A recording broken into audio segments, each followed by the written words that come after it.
This is a Sports Catastrophe production. Hey there, Heather, ho there, it's Jeff Diamond. Welcome you to another Sports Catastrophe birthday boy. Yeah, right. Not yet. Not yet. It's Sports Catastrophe on this day. And on this day in 1920, 103 years ago, and rarely do I do a moment from over 100 years ago. I try to do more modern, but after doing a couple of January 31st videos, Super Bowl 27 and Super Bowl 22, I felt this one really worked out.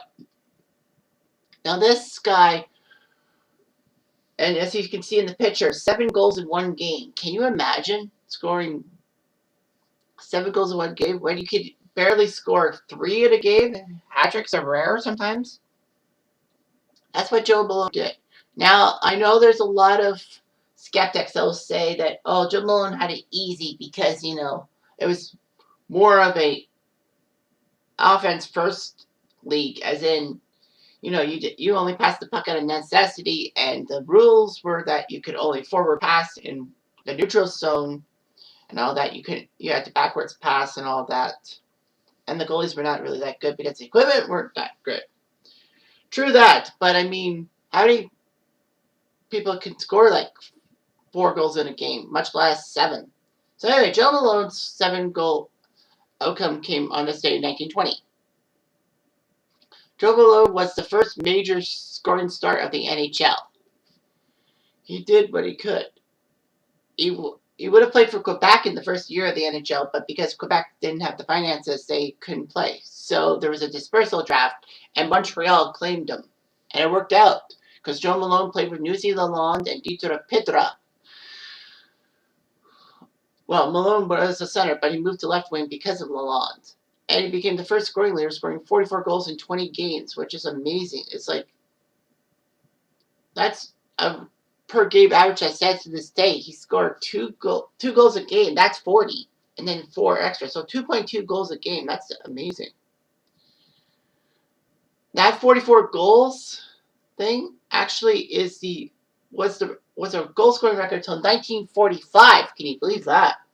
But yeah. And then Malone got injured and missed most of the regular season. But he helped Montreal win the 1919 NHL title against Ottawa.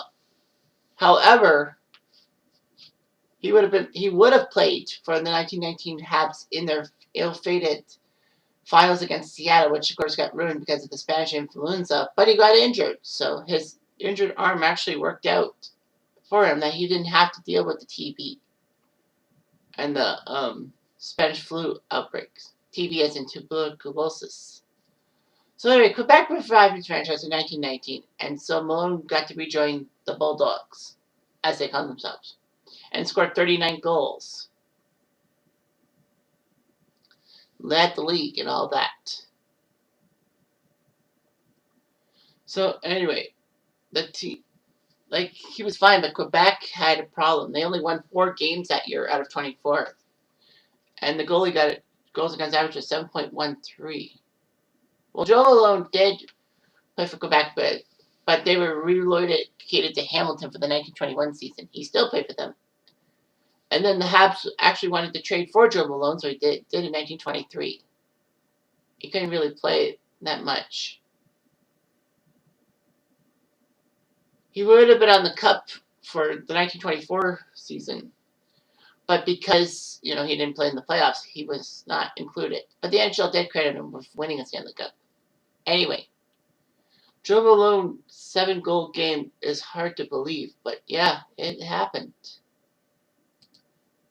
So that's something to behold. So the game happened January 31st, 1920, when Toronto took on Quebec. In the first period, Malone scored first at 6:50. Toronto tied it at 1, and then Quebec scored a pair of goals. So as you can see in the picture, Quebec was up 3-2. And Malone only scored 1 goal. Okay, admirable. Quebec looked good. But Joe Malone, with 55 seconds left in the 55 seconds into the second period, scored to make it 4-2. After Denny scored for Toronto, make it 4-3. Malone came in and scored to make it 5-3. Reg Noble made it 5-4 for Toronto, but then Malone got a goal, 6-4 Quebec, and Malone had a hat trick in the second period. 4 goals in the game. Okay, 4 goals in the game. That's not bad. And then Toronto and Quebec would rile each other up.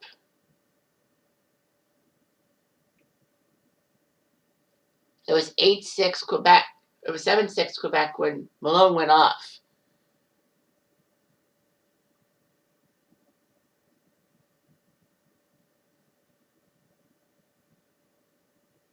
So he put up a couple of key goals there.